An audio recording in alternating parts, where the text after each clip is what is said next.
se me ocurrió hablar en un momento sobre el famoso mito perpetuado y que nos llega a todos por todos lados y que casi nos tiene convencidos a todos, generalizo, de que la proteína vegetal es mejor que la proteína animal. Mejor para el medio ambiente, mejor para el planeta, mejor para nosotros, porque la proteína animal y especialmente la de ternera es cancerígena. ¿Por qué? No. Y me explico. La proteína animal es la que nos ha hecho evolucionar.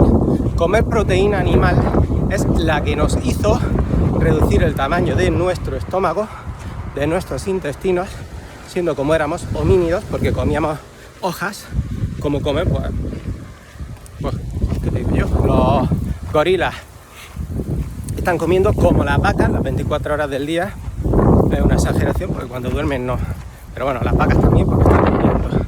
La cuestión es que esa proteína animal es la que hizo que el tamaño de nuestro cerebro aumentara y que por el gran valor biológico y de nutrientes, poco a poco el tamaño de nuestros estómagos, de nuestros intestinos, de todo el aparato digestivo disminuyera. A priori éramos oportunistas. ¿Quiere decir que cazábamos mamuts? No. A posteriori tal vez. Esto quiere decir pues, que cogíamos insectos, bichos, ratoncillos, lo que encontráramos y por supuesto los despojos de otros depredadores. No diría que éramos carroñeros, pero sí oportunistas. Y aprendimos a comernos el tuétano de los huesos de los animales. Y bueno, de hecho hay restos que así lo confirman, como distintos pueblos en distintas partes del mundo tenían herramientas específicas para sacar el tuétano de los huesos. La mitad de los pueblos que aún viven de forma ancestral en el mundo actual y en la antigüedad comían principalmente las vísceras. En muchos pueblos, digamos, la carne muscular era desechada por su falta de nutrientes, por decirlo de alguna manera, que hoy lo poco mucho que comemos es principalmente carne magra, carne de músculo, con poca grasa, y no nos comemos las vísceras. En una palabra, no nos comemos al animal entero. Y eso es un error y, por supuesto, un pecado. Luego aparece el fuego de forma, bueno, pues accidental, como casi el grueso de los grandes descubrimientos de la humanidad, que aparecen por accidente, nadie los busca, nadie los espera, pero friends, han aparecido. Y por alguna razón, pues alguien se ve como un cacho de carne y se dio cuenta que ya no tenía que estar matándose para arrancar cachos con la boca, ni tenía que masticarlo tantísimo, porque claro, comer carne cruda, salvo que sea hiperfinita, no somos carnívoros, somos omnívoros. ¿Por qué no somos carnívoros? Porque aunque tengamos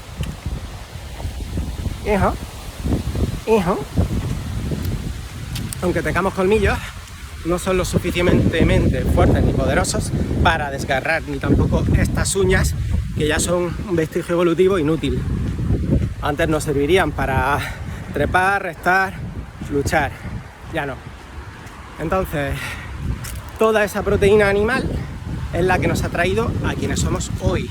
De hecho, el pueblo japonés, tras la Segunda Guerra Mundial, su emperador en ese momento, tras la Segunda Guerra Mundial, tras ser vencidos por los estadounidenses, empezó a meter alimentos de origen animal, o sea, carne a su pueblo que prácticamente no los comían. Comían pues pescado y comían pues sus cosas, su arroz, en función de qué momento histórico, tal vez soja,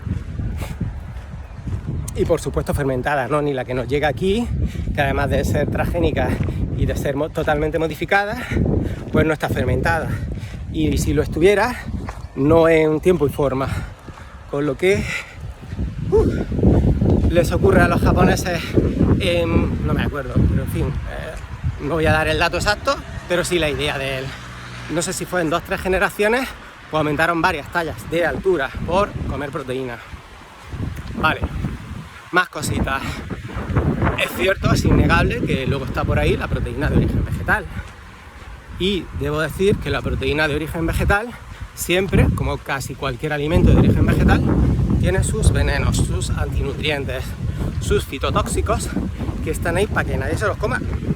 O sea, la naturaleza lo único que fabrica para que sea comido son los frutos, la fruta. ¿Para qué? Pues para que el bicho de turno, seamos nosotros o sea el que sea, se lo coma ahí. Allí en la otra punta lo cague.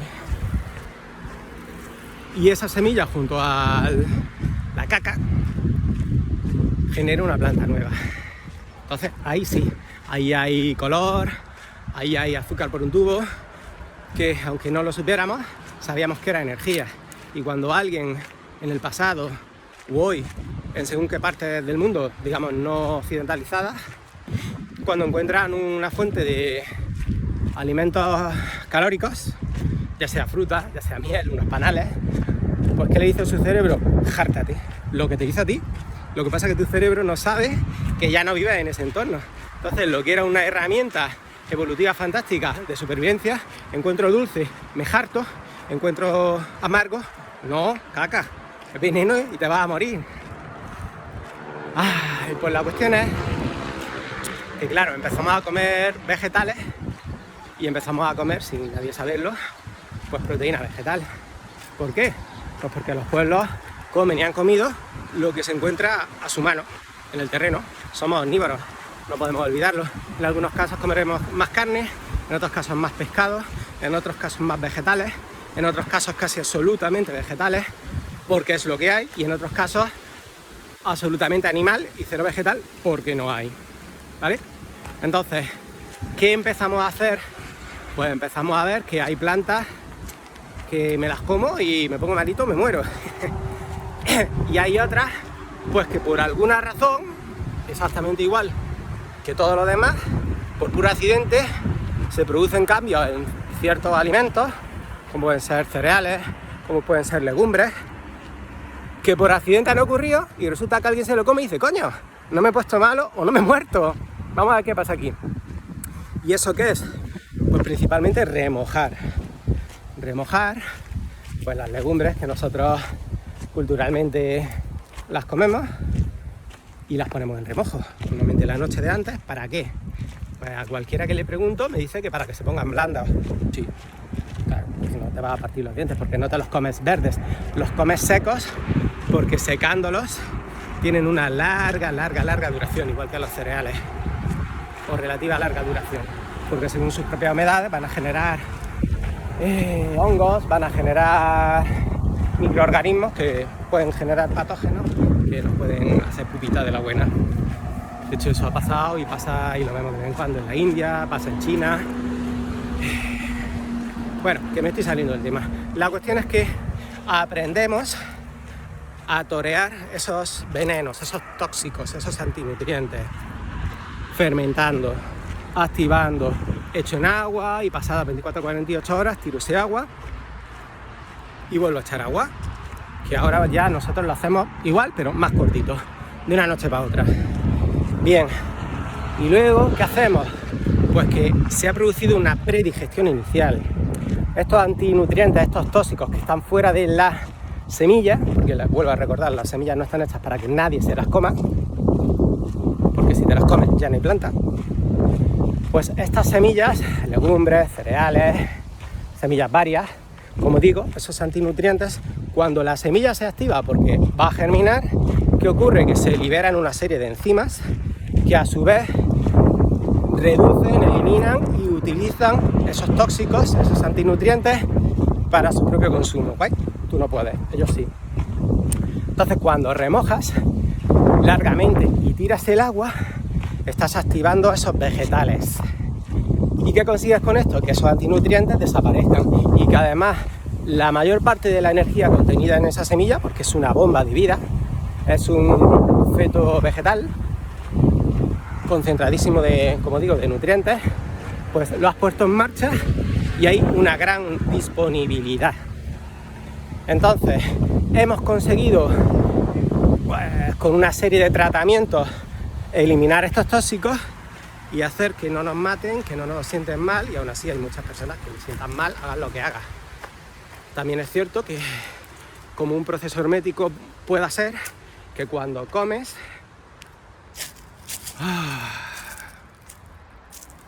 Qué guay. Cuando los comes habitualmente, pues te habitúas, valga la redundancia, y te acostumbras a ellos. ¿Qué ocurre cuando no lo haces esporádicamente y además no lo has hecho correctamente? Pues te van a sentar como una patata, ¿eh? También hay personas que les sienta fatal y otras que lo toleran bien. La cuestión es que tenemos que someterlo a un montón de procesos o a una serie de procesos. A continuación, ¿qué sería? Porque esto que acabo de decir sería realmente una digestión externa, fuera de tu cuerpo. Y a continuación, ¿qué vamos a hacer? Cocinarlos. Antiguamente cocciones muy largas, de largas horas. Fogón, horas, días o días. Con lo que destruimos aún más y accedemos aún más a nutrientes. ¿Qué ocurre? Pues que ya no lo hacemos así, que lo hacemos más rápido. Incluso si puede ser con una olla de cocción rápida. Que la hay al revés. Hay ollas de cocción lenta que son fantásticas para todo este tipo de alimentos. Bueno, y casi para todos. Entonces, recapitulemos. Hay alimentos de origen animal que nuestra naturaleza reconoce inmediatamente y que son una proteína y una grasa absolutamente biodisponibles, y alimentos vegetales que no son tan absolutamente biodisponibles y sabemos que no son completos en el aminograma, o sea, no tienen todos los aminoácidos, todos los nutrientes en aminoácidos necesarios. También hemos aprendido a que combinándolos, no necesariamente en el día, sino, o sea, no necesariamente en la comida, sino en el día, hoy una parte y mañana otra. En fin, meto por un lado unos aminoácidos y meto por otro lado otros para no tener carencias. Ya tengo que tener un cierto control que antes no se tenía y que por pura evolución y por pura intuición, pues de alguna manera se llevaba. ¿Qué quiere decir con esto? Pues que ya sabemos que tampoco, como acabo de decir, es necesario combinarlos en cada comida para que obtengamos sus aminogramas de sus aminoácidos completos. Pero ¿qué ocurre? Que su biodisponibilidad no es la misma que la de la proteína animal. Y todo este perogrullo, ¿qué quiere decir? Pues que un cacho de carne me va a aportar mucha más proteína y muchos más aminoácidos que 1,5 kilos, me lo estoy inventando, es una barbaridad, una exageración, lo digo para exagerar aún más y que suene más, de proteína vegetal. Y nos llega pues que la soja tiene casi el aminograma completo. Habrá quien diga que el aminograma realmente completo, no sino el casi, en un coche, friends. Pero bueno, es que aquí en España tenemos los garbanzos que tienen, me atrevería a decir, lo mismo. Y vienen de aquí y no son transgénicos y no atraviesan el mundo mundial y no destruimos bosques y biodiversidad para reventar cultivando soja que luego va a dejar salinizado totalmente esos terrenos inútiles e impracticables en, no sé, tropecientos o 300 millones de años. Barbaridad tras barbaridad sale por mi boca. Entonces, ¿qué ocurre con todo esto? Que la proteína vegetal nos ha salvado la vida. Estamos aquí en gran parte de los casos y en grandes partes del mundo gracias a ella, a la proteína vegetal. No sé lo que he dicho antes. ¿Por qué? Porque era la más fácil de obtener y de guardar. La carne, el pescado, pues había que cazarlo o había que pescarlo. Y bueno, la carne se puede mantener, el pescado ya hemos aprendido también a hacerlo, pero el pescado por su propia estructura proteica y de colágeno se degrada en 0,3. No aguanta prácticamente nada, y el marisco ya para que nos vamos ¿Por qué? Porque incluso dentro de la proteína animal, la animal de tierra es diferente a la animal de mar. Necesita más proteína de animal de mar para competir con la proteína de animal de tierra. Que luego en micronutrientes, pues probablemente los mariscos y los moluscos se lleven la palma porque sean flipa floppy. Entonces, recapitulando, si